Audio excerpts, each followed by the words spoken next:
파킨슨병은 대개 50대 말에서 60대에 주로 포발하는 신경성 퇴행 질환입니다. 우리 중뇌에 있는 흑질에 도파민 신경세포가 파괴되면서 점차 뉴로트랜스미터라는 신경 전달 물질이 없어지면서 우리의 행동 장애가 발달하는 병입니다. 그래서 우리가 보이는 증상은 손떨림 증상, 몸이 굳어지는 경직, 행동이 느려지는 운동 완서, 보행 장애 이런 것들이 주 증상으로 나타나는 병입니다. 초기에는 약물 치료를 시도하여 증상의 호전을 보일 수 있지만 진행됐을 때는 수술적인 치료를 추가를 해줘야 환자의 일상생활에 도움이 되고 행복한 삶을 누릴 수 있습니다.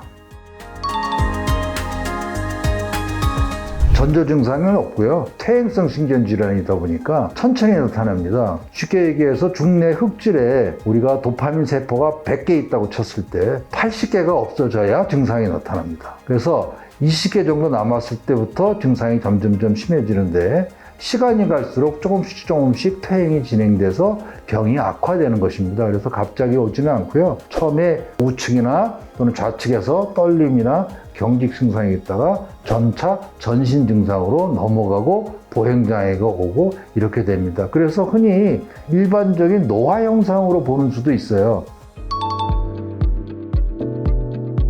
뇌졸중은 어느 날 갑자기 오는 거죠. 파킨슨 증상은 떨거나 경직이거나 행동이 느린 건데 우리 중풍이나 뇌출혈, 뇌경색 등은 한쪽이 완전히 마비가 와서 언어 장애가 동반되고 그런 병이니까 확연히 차이가 납니다.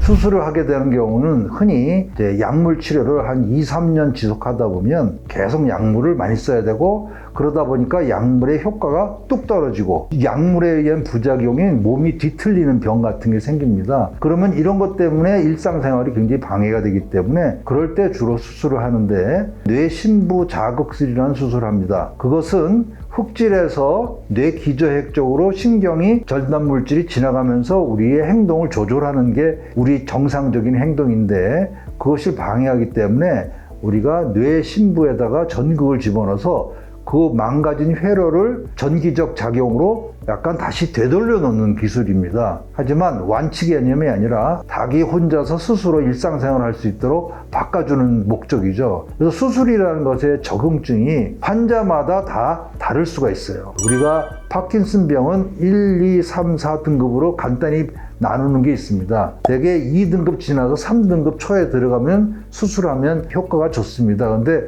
그걸 3등급 말이나 4등급으로 가면 효과가 없어요. 그래서 환자에 따라서 어떤 수술을 적용할 것이냐 또는 수술을 할 거냐 말 거냐의 그런 기준을 잘 잡는 것이 중요하다고 봅니다. 뇌 신부에 우리가 수술 타겟이 약 5에서 6mm 정도의 아주 작은 신경핵입니다. 그러다 보니까 정확한 시술이 필요해요. 우리가 머리를 흔들면 수술할 수가 없어서 머리를 고정하는 머리 틀을 씁니다. 쇠로 고정을 하고 MRI, CT를 해서 정확하게 타겟을 잡은 다음에 머리에다가 약 1cm 정도의 뼈에 구멍을 내고 전극을 집어넣어요. 전극을 집어넣을 때 중간 과정에 우리가 신경핵 파행을 측정하는 방법이 있습니다. 전기적 방법을. 그걸 하고 또 전기 자극을 줘서 신경에 만일 떨림이 증상이나 떨림이 없어지는 현상을 보거라. 경직이 심한 분은 경직이 풀리는 이런 현상을 우리가 전기적 현상을 관찰한 다음에 전극을 심습니다. 그 전극을 심은 다음에 CT를 찍어서 혹시 부작용이 있는지 확인하라고 안심하게 되면 바로 이어서 가슴에 전기 자극기를 연결합니다. 연결해서 하시면 대개 5에서 6시간 정도 수술을 합니다. 그러면 비교적 간단히 끝나요. 그래서 우리가 보통 뇌수술하면 뇌종양 또는 뇌출혈, 수술 후에 환자가 의식을 잃는다던가 또는 부작용으로 편마비가 온다던가 이런 거 굉장히 걱정하시는데 이 뇌신부 자극술은 1mm 되는 전극을 양쪽 뇌에 정확한 부위에 살짝 넣어놓기 때문에 환자가 수술 후에도 멀쩡하세요. 그렇게 수술로 인한 부담이나 위험도는 과거에 비해서는 현재 굉장히 개선되어 있고 편하게 시술을 받을 수 있습니다.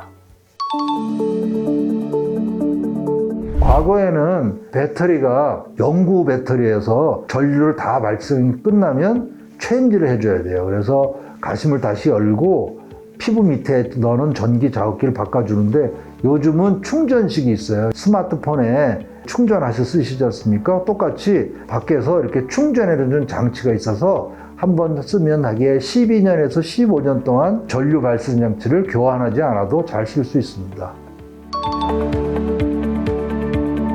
물론 이제 이 뇌신부 자극수를 하고 전기 자극기로 계속 조절을 해도 신경 퇴행은 진행이 됩니다. 그래서 다소 약간의 약은 같이 쓰고 그 이외의 것들은 조심스럽게 재활 치료를 하는데 특히 운동 증상은 우리가 잘 조절할 수가 있어요. 그런데 비운동 증상, 예를 들어서 침을 많이 흘린다던가 소화불량이 있거나 또는 잘 삼키지 못한다, 그리고 땀이 많이 난다, 이런 비운동 증상은 일반적인 약물 치료나 재활 치료로 잘 조절을 해야 되기 때문에 늘 병원의 전문가들과 잘 상의하시면 잘 견뎌내실 수 있습니다. 그 당시에 제가 몸이 되게 안 좋았댔어요. 왼쪽 다리하고 왼쪽 팔이 이 부자연스럽게 움직이고 있었었는데 그 여러 가지 검사를 하고 막 그러다 보니까 이제 그 제가 파킨슨병이라고 얘기하시는 거예요. 그래서 파킨슨이 사실은 내가 뭐가 뭔지도 잘 몰라가지고 당시에는 점점 가면 갈수록 이제 몸 상태가 왼발이 하고 특히 왼손이 전혀 움직이지 않는 게 걸어가는데 그래가지고 상당히 좀 이렇게 상태가 좀 약간 좀 다운돼 있는 상태 속에서 그래서 이제 약을 먹게 됐죠. 교수님이 이제 지어주셔가지고 전에 약을 먹을 당시에는 물론 이제 그 약을 안 먹을 때보다는 많이 좋아졌죠. 근데 이제 약에 대한 이게 좀 뭐라 약이 너무나 독하다 보니까 아침 좀 3일을 먹게 되면 3끼를 먹게 되면은 그 다음날 운전을 못 하겠더라고요. 약이 너무 독해가지고. 그래서 그렇게 해서 쭉 오다가 이제 교수님 말씀에 의하면은 이 한계점이 온 거야. 이제 약으로 치료할 수 있는 게. 오전에 수술 끝나고 나서 오후에 그 병실로 들어왔는데 그때부터 이미 내 몸은 내가 주체가 안 되는 거야. 막 그냥 막 뭔가를 자꾸 막 말을 하고 싶은 말을 자꾸 막 뱉고 그다음에 뭐 걷는 것도 자연스럽게 팔이 잘 움직이고 그러니까 너무 기분 좋더라고요. 그러니까 수술하고 나니까 약도 반 이상 확 줄어버려가지고 지금 조그만 알약이 3알씩 먹는데 그 3알 자체가 너무나 확 옛날에 그것도 되게 약이 많았거든요. 근데 확 줄어버리니까 먹는 것도 그렇고 하여튼 너무 좋아요, 수술하고. 계속 아침에도 오늘 여기 풀 뽑고 막 그래요. 저 덧적 나무 가지 치고 막 그랬는데 조금씩 몸이 움직이니까 또 그 자체도 또 좋더라고요. 그냥 가만히 누워 있는 것보다는 너무 좋아요, 하여튼.